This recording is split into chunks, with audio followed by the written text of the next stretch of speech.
Hi everyone! Welcome to Mina's Day Vlogs once again.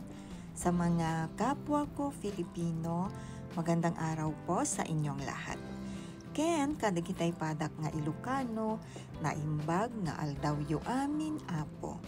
For today's video guys, handa na ba kayo sa pagpasok ng bagong taon?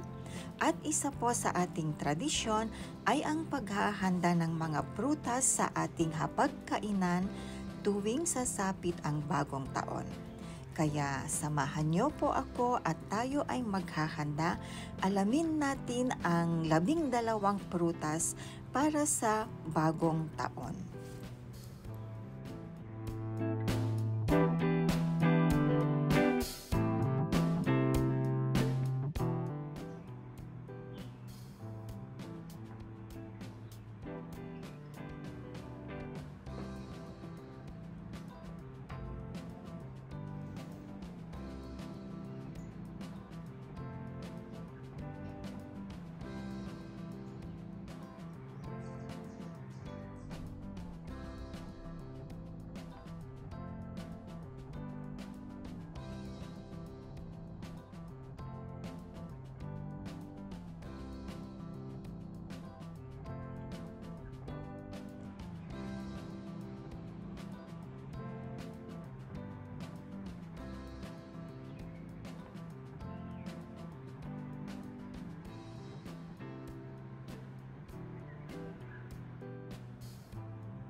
So ayan po, ako'y nagbabalik at natapos ko na pong ihanda ang 12 maswerteng prutas sa pag-welcome ng bagong taon 2024.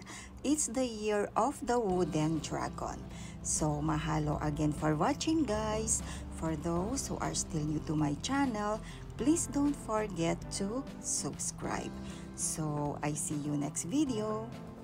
Have a prosperous 2024 New Year, everyone.